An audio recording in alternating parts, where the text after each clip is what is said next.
With the Beijing Olympics just around the corner now, we have a special interview in lieu of our Monday Sports Roundup today.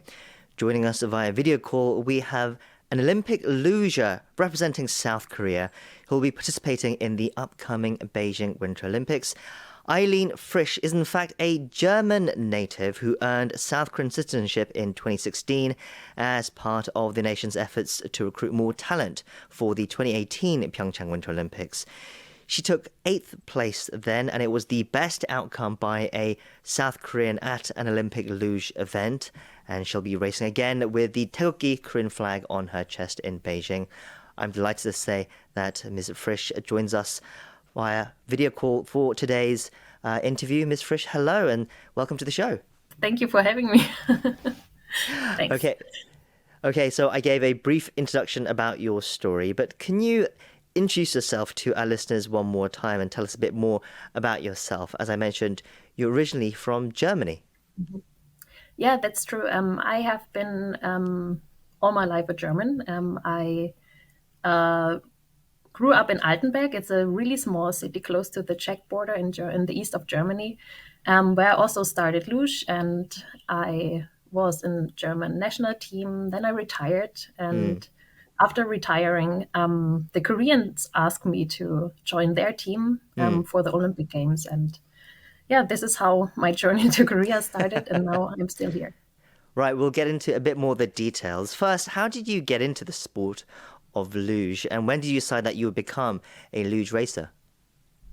So this was when I was 11 years old. I remember I came to a new school, and the first week at this school, all my class, we went together to a sports facility there. They have a start ramp, pretty similar to the one they have now in Pyeongchang, and we were able to, just sit on a wheel sled and go down this start ramp, and it was so exciting. It was so fast. It felt so different, and I really fell in love with the sport right away. Right, and of course, Germany is a powerhouse in the sport, right? Yeah, that's true. And in Germany, they have 4 luge tracks. Compared to any other country, it's the most. And I think this is why they have also a lot of athletes, even in the young ages. And yeah, of course, then they can pick the best. Right, so you fell in love with the sport and you had dreams to take it all the way to the top. But as you said, those hopes were dashed when you failed to make the German national team in 2014, I believe, and you even retired in 2015. I believe you were just 22 years old at the time. That must have been a very difficult period for you. Yeah, it was difficult. In German team, there's a lot of pressure because you have so many big talents, of course, big names in your own team, and not making it to the team doesn't mean that you are bad. It just means that you are not the top of the top, and this is really hard to take. And yeah, I retired because I didn't see that I could go further in this team, and I didn't have fun doing my sport no more because it was just simply too much pressure. And yeah, for me, it was the right decision at that time. So at the time, you had no plans to continue luging, especially at a competitive level then? No, not at all. I was really done. I finished and I said, okay, that's it. Now I will look for whatever I want to do next. And yeah, I was not prepared when the Korean head coach, who was in fact a German, came to me and asked me, "Hi, wouldn't you like to maybe try it in our team for the Olympics?" And I was really surprised at that Right, point. so South Korea came knocking on the door for Pyeongchang 2018. So it was the German coach that was the connection then? Exactly, yeah. So I heard that he was told by the president of the Korean Luge Federation to look for athletes that have a little bit more experience, because luge is a sport where you need a lot of experience. This is why Germans usually start in the age of 7 to 10 years old. And yeah, then they have a lot of time to gain this experience. But here in Korea, unfortunately, they didn't have this opportunities to look for the young children at the schools. And this is why, yeah, they were looking for other athletes. So they approached you, but I understand that you rejected the offer at first? What was going through your mind at the time? To me, it sounded, frankly, a little bit crazy. um, because I just retired. I was fed up with everything. I just did not want to do this sport no more. I wanted to get out of this pressure. And as I said, to me, it was the right decision at that point. And going to another country where I don't speak the language, I don't know much about it. It sounded a little bit crazy, but after a bit of time, when I was watching the ongoing season, the first season I was not in the sport, I started to really miss the sport. Just not everything around it, just the sport itself. And yeah, this was what in the end also changed my mind. Right, so you had rejected South Korea, but then you were watching these events and you were getting excited, you were starting to miss the sport, and then they approached you a second time. So I'm guessing the second time you took it with both hands. Yeah, this was the second time was so much different. I was thinking a lot about it, even when after I rejected the first time, I was thinking about it. What reasons could I have to go this step? And I was going more into the similarities between our countries, the Germans and the Koreans. There are similarities in history, for example. It's of course not the same, but to me at least similar. And my younger sister, she was listening to K-pop at that time and was watching K-dramas, and she was totally excited about it, and she showed me everything, and I started to listen to it too. So yeah, that was a little bit more of a connection I built at that time. Okay, so you knew a little bit of Korea through the Yeah. history books and then through your sister as well. I'm sure she must have given you a bit more of a push as well. Yeah. Well, she didn't say go and do this, but of course, what she did was helping a lot. Yeah. Okay, so you took that opportunity and then you ended up representing Korea at Pyeongchang. What was that like to compete in South Korea with the Korean flag on your chest? It was amazing. Even when I think now about it, I get goosebumps. Those Olympic Games were my first games. This is an additional factor to all of this, but I never ever had another competition in my life where I felt that relaxed, that proud, and that happy to be there. Usually before a competition, I would always be nervous, at least a little bit. If I'm not nervous, I think it would be something bad. But at that day, the first competition day of Luge, I was relaxed. I felt home. I was just trying to breathe in all the atmosphere there. It was, yeah, it was the greatest experience of my life. And were the Korean fans and those people around you here in Korea supportive of you? I'm sure that must have helped feel you more at ease. Yeah, I remember I was sitting at the start for the third run. Everything was quiet before I got my green lights. And there were just some people probably behind the first corner. I don't know exactly where they came from or where they were.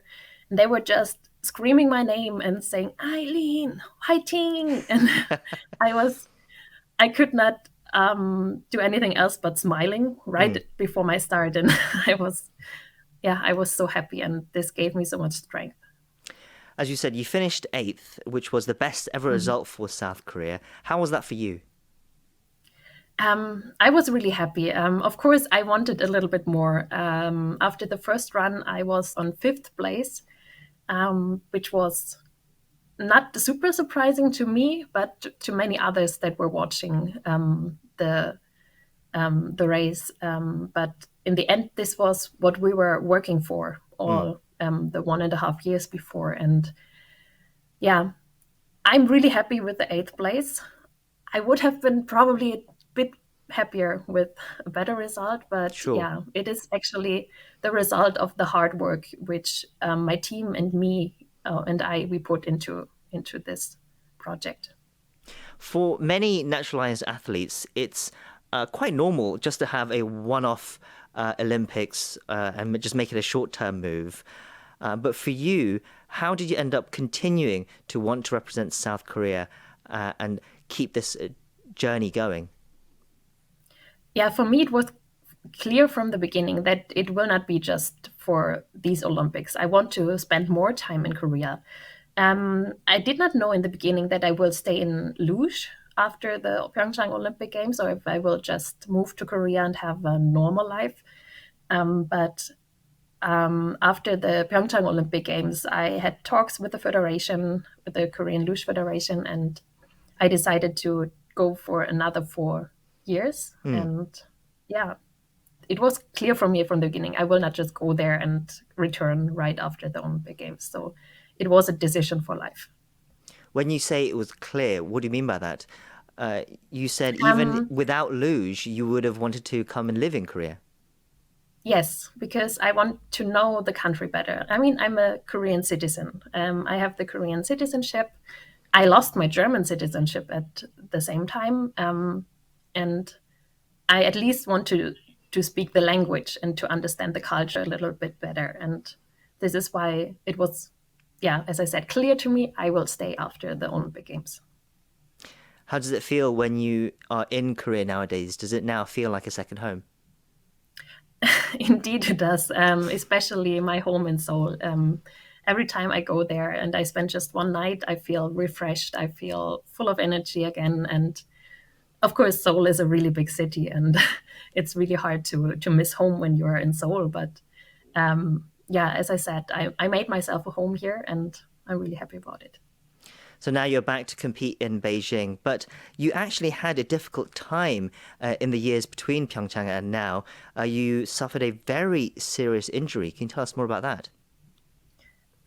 Yes, I had, unfortunately, in one competition, I had a bad crash. It happened on a German track, which I should know better than many others. Um, Unfortunately, I broke both my hands at the same time and also Wow. my lower back, my tailbone. Hmm. And I had to recover until I think last summer was the first time I could train almost normally. Yeah, which is a really long time. So how are you feeling now? Have you fully recovered? Do you feel like you're prepared for Beijing? Um, Fully recovered, I think, is a really hard goal to achieve. I can do everything, almost everything I could do before. I can do my weight training. I can do even sprinting this summer. I could do it for the first time in almost 2.5 years. Um, so of course I can train everything, but I'm also missing those 2.5 years where I could not train fully, and this is, I Hmm. think, something I cannot um, keep up with the others in that term. Yeah. So with So that in mind, then, what are your expectations for Beijing? so that is a good question. I was thinking a lot about it. Of course, the same result as in Pyeongchang will be super difficult. But anyhow, I know that what my capabilities are. I know what my team and I were working on during the last season. We were working a lot on the sleds. We were trying different things out. And I'm pretty sure that top 15 would be a goal that would be high but Hmm. achievable. I'm really going for this. Sure, and we wish you the best of luck. But even beyond Beijing, you're thinking about staying in Korea then, and even potentially continuing with luge as well. Continuing with luge, probably not. I'm getting older, and also the injuries will not help me to go another 4 years when also my body turns older. And I think that would be too hard. But staying in Korea is definitely something I think about. I also would like to go back to Europe, but definitely my goal is still to learn the language, to master the language. Yeah, that is something I can probably do the best when I'm in Korea. Well, we wish you the best of luck in Beijing. You've been through difficult times, and I think I can speak on behalf of Korean people to say that we're very proud to have you on board, and we're very proud of all your efforts and everything you've done. The women's singles run begins on February 7th for the Beijing Winter Olympics. We'll all be cheering you on here in South Korea. We've been speaking to Luge Aileen FRISCH, representing South Korea. Thank you once again for your time. Thank you.